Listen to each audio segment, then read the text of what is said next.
Bonjour Monsieur Lemay, merci de m'accueillir aujourd'hui chez vous. Vous m'avez fait une petite démonstration de l'utilisation du RoviPy que vous avez depuis combien de temps? Depuis 2019.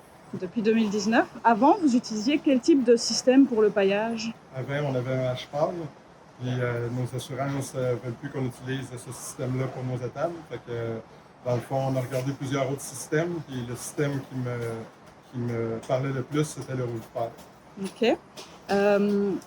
Qu'est-ce que vous avez le plus aimé dans la machine depuis que vous l'avez? Ce que j'ai le plus aimé, c'est sa simplicité. J'ai 4 enfants, le plus jeune a 13 ans, puis il est capable de conduire le RoviPy sans problème. C'est comme on a vu dans la vidéo, la simplicité. On met une balle ronde, même on est capable de mettre la balle ronde tout seul. On coupe le filet, puis après ça, ben, on a pour 2 jours de temps. Là. Nous, dans le fond, une balle ronde, on fait 2 jours avec, puis on en met 2 fois par jour. On en met le matin, on en met le soir. Puis on a ici dans l'étable, l'étable attachée, il y a 55 places. Fait pour 65 vaches, on passe une balle ronde par jour. Ok.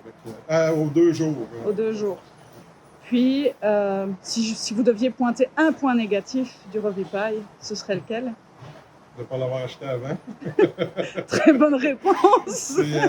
Nous aussi, dans tout notre système, on a converti des petites balles carrées aux balles rondes, autant pour le foin que pour la paille. Fait que nous, dans le fond, on aurait dû faire ça avant. C'est vraiment, on sauve du temps, autant faire les balles rondes dans le champ que de les mettre dans l'étable.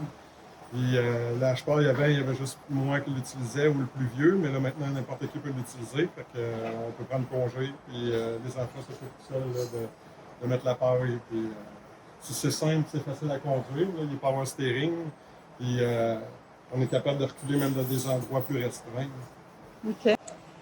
Puis au niveau de la maintenance, depuis 2019, ça ressemble à quoi à peu près? Dans le fond, c'est pas grand-chose. Nous, depuis 2019, la seule chose qu'on a changé, c'est un filtre à air dessus. Puis c'est le graisser quotidiennement.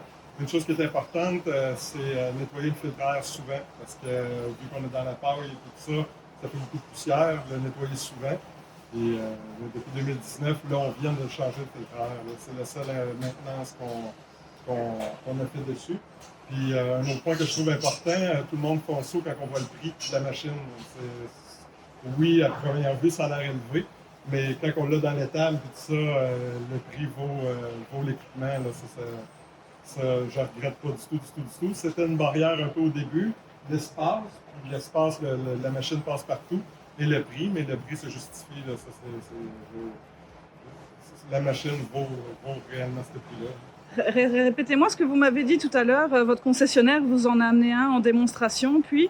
Oui, dans le fond, moi, mon inquiétude, c'était qu'il passe dans la vieille partie, puis qu'on soit capable de bien tourner au bout de la rangée là-bas. Mais dans le fond, mon concessionnaire m'en a amené une en démo. La machine n'est jamais partie. Là.